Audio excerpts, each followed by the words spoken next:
ഡിസംബറിന്റെ തണുപ്പിൽ ഒരു morning ride.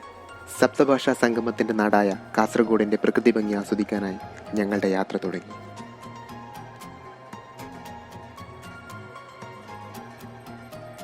എല്ലാവർക്കും നമസ്കാരം. ഞാൻ നന്ദകിഷോർ. എൻ്റെ ബ്ലോഗിൻ്റെ ആദ്യത്തെ എപ്പിസോഡിലേക്ക് എല്ലാവർക്കും സ്വാഗതം. ഇപ്പോൾ ഞാൻ നിൽക്കുന്നത് കാസർഗോഡാണ്. നിങ്ങൾക്കിപ്പോൾ കാണാം, രാവിലെയാണ് ഇപ്പോൾ ടൈം. അപ്പം നമ്മളിന്ന് പോകുന്നത് ഒരു സ്പെഷ്യൽ പ്ലേസിലേക്കാണ്. കേട്ടറിവ് മാത്രമുള്ളൊരു പ്ലേസാണ്. എന്താണ് അവിടെ ഉള്ളത് ഒന്നിനെക്കുറിച്ച് ഒരു ഐഡിയ ഇല്ല. ഒരു വെറൈറ്റി പ്ലേസ് തന്നെയാണ് നമ്മളിന്ന് യാത്ര പോകുന്നത്. അപ്പോൾ എൻ്റെ ഫ്രണ്ട്സൊക്കെ ഉണ്ട്. അവർ നല്ല സ്പീഡിൽ പോയി, അവർ അങ്ങോട്ട് മുന്നോട്ട് പോയിട്ടുണ്ട്. അപ്പോൾ ഞാനും ഇങ്ങനെ ഇവിടെ നിൽക്കുകയാണ് ഇപ്പോൾ. അപ്പോൾ നമുക്ക് ആ സ്ഥലത്തേക്കൊന്ന് യാത്ര തുടങ്ങാം. ഡെസ്റ്റിനേഷൻ ഞങ്ങൾക്ക് സുപരിചിതമായിരുന്നു. കേട്ടറിവുള്ള സ്ഥലം പൊസഡിഗുംബെ. തണുപ്പിന്റെ ശക്തി കൂടി വരുന്നുണ്ടായിരുന്നു. സൺറൈസ് കാണുക എന്ന ലക്ഷ്യത്തോടെയായിരുന്നു ഞങ്ങൾ അവിടേക്ക് പോയത്. വെളിച്ചമില്ലാത്തത് കൊണ്ടായിരിക്കണം ചുറ്റും വീടുകൾ ഉണ്ടായിരുന്നിട്ടും വ്യക്തമായിരുന്നില്ല. കാസർഗോഡ് നിന്ന് മംഗലാപുരം റൂട്ടിലേക്ക് കയറി മത്തൂർ, സീതങ്കോളി തുടങ്ങിയ സ്ഥലത്തൂടെയാണ്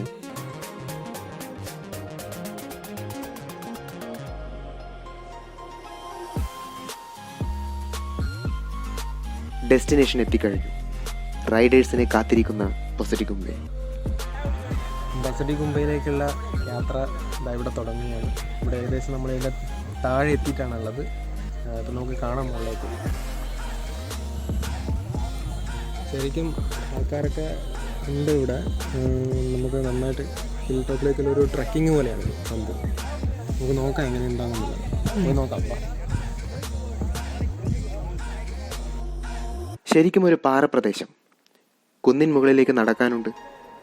താഴെ കുറേ ചെറുപ്പക്കാർ വന്നുകൊണ്ടേയിരിക്കുന്നത് കാണാമായിരുന്നു. മുകളിലേക്ക് ചെല്ലും തോറും ചുറ്റും സൂര്യരശ്മികൾ കൊണ്ട് സുന്ദരിയായി നിൽക്കുന്ന പ്രകൃതിയെ കാണാം.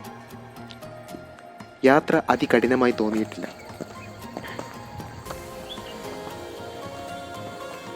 കുറേ നാളായിട്ട് ലോക്ക്ഡൗണൊക്കെ കാരണം വീട്ടിലിരുന്നിട്ട് അവസാനം സ്റ്റാമിന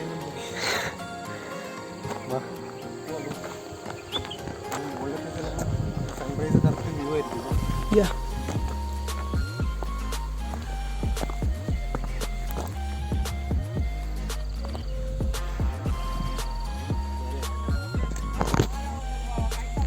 ഫോട്ടോ നോക്കടാ.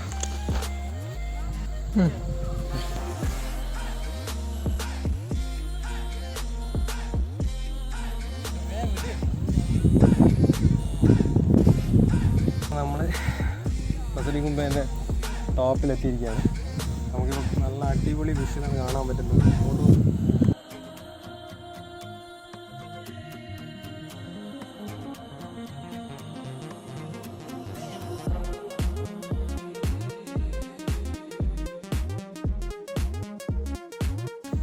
എനിക്ക് തോന്നുന്നത് ഇവിടെ രാത്രി ക്യാമ്പ് സെറ്റപ്പൊക്കെ ചെയ്യാൻ പറ്റുന്ന ഒരു സ്ഥലമായിട്ടാണ് തോന്നുന്നത്. ആൾക്കാരൊക്കെ ചെയ്യുന്നതെന്ന് തോന്നുന്നുണ്ട്.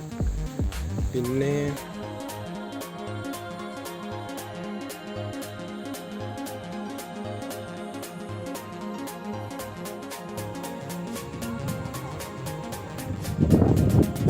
മുകളിലെത്തിയവർ എല്ലാം സൂര്യോദയം കാണുന്നതിനായി മലയുടെ അരികത്തേക്ക് ചെല്ലുന്നു.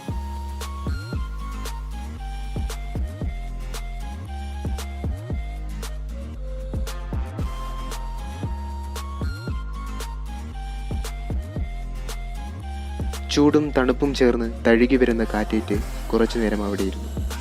മനസ്സിന് വല്ലാത്തൊരു കുളിർമ തോന്നി.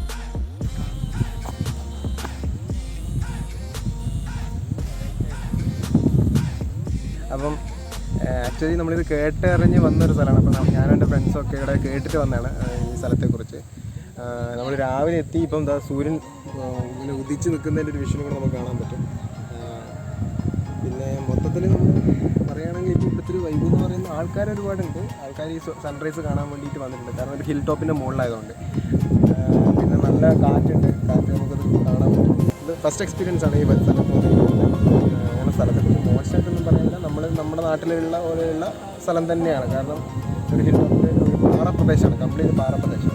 ഒരു റൈഡ് ഇങ്ങോട്ടേക്ക് റൈഡ്, മോർണിംഗ് റൈഡ് നമ്മൾ നമ്മളിവിടെ എത്തി, സൺറൈസ് കണ്ടു, അങ്ങനെയുള്ള ഒരു സെറ്റപ്പ് മാത്രമേ ഉള്ളൂ ഇവിടെ. എടാ രാവിലെ കഷ്ടപ്പെട്ട് ബൈക്ക് ഓടിച്ച് വന്നല്ലേ, ഒരു അഭിപ്രായം പറയാം. ഒരു അഭിപ്രായമില്ലടോ, നല്ല പ്ലേസ് അല്ല. ഈ സ്ഥലം എങ്ങനെയുണ്ട്? അടിപൊളി പ്ലേസ് ആണ്, പക്ഷെ മഴക്കാലത്ത് വരണമായിരുന്നു. ഇപ്പോൾ ഇവിടെ വലിയ സംഭവമൊന്നുമില്ല, നമുക്ക് വരാം, വന്നിങ്ങനെ കണ്ടിട്ട് പോവാം, അത്ര. പൊളി സ്ഥലം. ഞാൻ കാസർഗോഡ് ജില്ലയിലാണ്, ഫസ്റ്റ് ടൈമാണ് ഇവിടെ വരുന്നത്. ഇവിടെ വന്നതിന് ശേഷം എന്തായാലും സംഭവം അടിപൊളി. ഫീൽ ഉണ്ടോ ഈ സ്ഥലത്തിന്? ആദ്യം വന്നപ്പോ ഒന്നും ഉണ്ടായിരുന്നില്ല, ഇപ്പൊ സൂര്യൻ ഉദിക്കുന്ന കാണുമ്പോൾ ഒരു ഭംഗിയുണ്ടല്ലോ. ഇപ്പൊ നമുക്ക് ഇവിടെ ഫോട്ടോഷൂട്ടൊക്കെ എടുക്കുന്നുണ്ട്, നമ്മളെ നായകന്റെ ഫോട്ടോഷൂട്ടൊക്കെ ചെയ്യുന്നുണ്ട്. അടിപൊളി സ്ഥലം കേട്ടോ, പറയണ്ട. അതെ.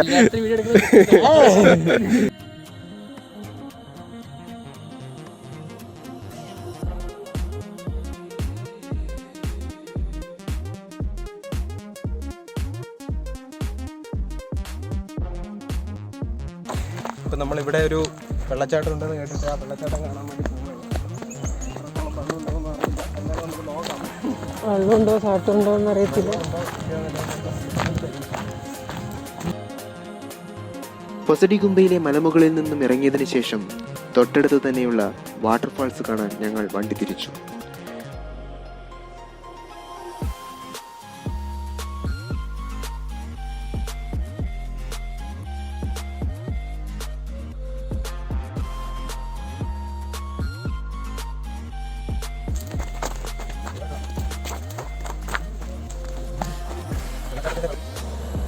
ഇപ്പം നമുക്ക് വെള്ളച്ചാട്ടം കാണാൻ വേണ്ടി പോവാം.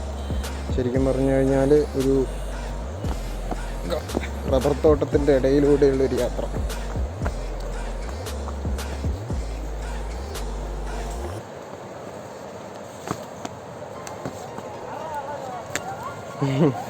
വെള്ളമുണ്ട് ശരിക്കും, വെള്ളത്തിൻ്റെ വെച്ചാൽ നല്ല വൃത്തി കേൾക്കാം അല്ലേ?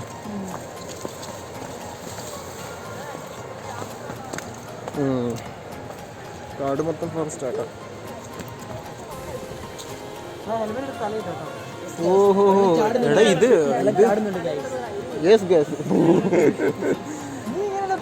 എടാ ഇത് അടിപൊളി സെറ്റപ്പ് ആട്ടോ. വേഗം വിട്ടോ. ഇതിനെന്താ പേര്? ഈ സ്ഥലത്തിന്റെ പേരാണ്. മുകളിലൊരു ബോർഡ് ഉണ്ട്, നമുക്ക് പോയി നോക്കാം.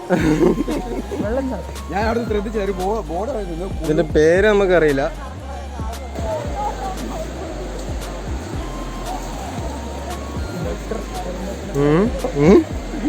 എന്തേ എന്തൊരു സാധനം ഇതൊക്കെ നമ്മളൊരു കയറിന്റെ തിരിച്ചുകൊണ്ട്. അതെ, ഇത് നിങ്ങൾ ഞെട്ടും. ഓ ഇത് മനോഹരമായിരിക്കുന്നു. നല്ല രസമുണ്ട് കേട്ടോ. നമുക്ക് സൂമിലേക്ക് വെച്ച് ഒരു ഫോട്ടോ എടുക്കാം. നല്ല രസമുണ്ട്. ഇവിടെ നമുക്ക് കുളിക്കാനൊക്കെ പറ്റും. കൂറ്റൻ പാറകളും അതിനിടയിലൂടെ ചെറുതായി ഒഴുകുന്ന തണുത്തുറച്ച ശുദ്ധമായ ജലവും. ആളുകൾ അവിടെ വെള്ളത്തിലിറങ്ങുന്നുണ്ട്. ഉയരത്തിൽ നിന്ന് വരുന്ന വെള്ളച്ചാട്ടമല്ല ഇവിടെ. മഴക്കാലത്ത് നിറഞ്ഞൊഴുകുന്ന നീണ്ടു നിവർന്ന് കിടക്കുന്ന പുഴയുടെ വേനൽക്കാല വിശ്രമ ജീവിതമാണ് കാണാൻ കഴിയുന്നത്. എങ്കിലും തണുപ്പ് പറ്റാതെ ദാഹമകറ്റിക്കൊണ്ടിരിക്കുന്നു ചെറിയ തോതിൽ.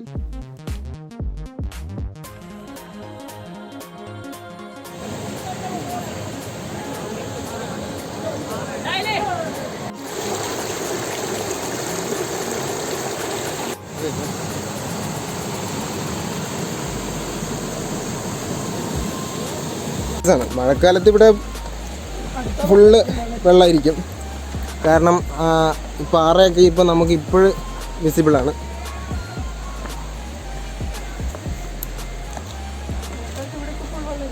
ഇവിടെ മൊത്തം മുകളിൽ വരെ വെള്ളമായിരിക്കും.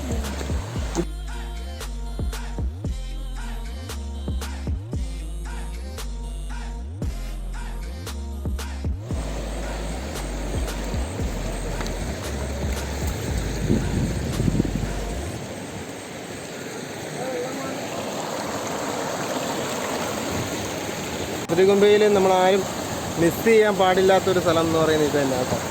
കാരണം ഇതൊരു വല്ലാത്തൊരു കാഴ്ച തന്നെയാണ്. ഏതവസ്ഥയിലും ആളുകളെ ത്രസിപ്പിക്കാൻ ഉതകുന്ന സൗന്ദര്യമുണ്ട് ഇവിടെ. ഇത് കാണാൻ സാധിച്ചതിൽ ഞങ്ങൾ ഒരുപാട് സന്തോഷിച്ചു.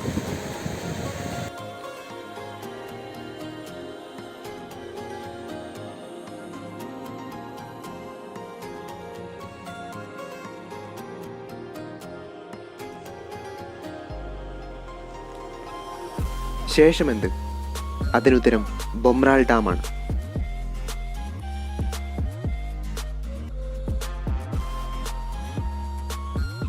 ഒരു ടൂറിസ്റ്റ് പ്ലേസ് ഒന്നുമല്ലാത്ത ബൊമ്രാൾ ഡാം റൈഡേഴ്സിനെ ആകർഷിക്കുന്നതാണ്. അവിടെ തന്നെയുള്ള ചില നാട്ടുകാർ ഡാമിൽ കുളിച്ചുല്ലസിക്കുന്നത് കാണാം.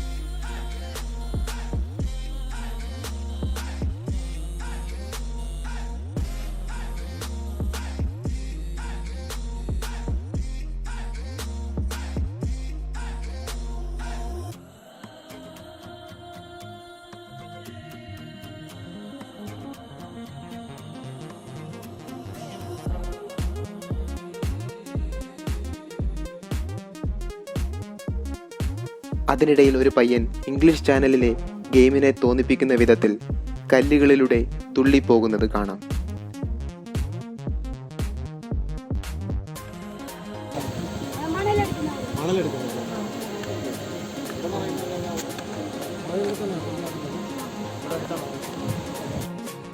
ഒരു ചെറിയ പയ്യൻ എനിക്ക് കുറച്ച് കാര്യങ്ങൾ പറഞ്ഞു നൽകിയുണ്ടായി.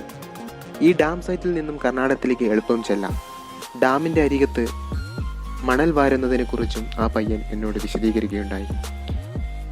ഒരു ദിവസം 3 മനോഹരമായ സ്ഥലങ്ങൾ കണ്ടതിന് ശേഷം തിരിച്ച് യാത്രയായി. റൈഡേഴ്സിനെ കാത്തിരിക്കുന്ന പൊസഡിഗുംബയിൽ മറ്റ് 2 സ്ഥലങ്ങൾ ആരും കാണാതെ പോകരുത്.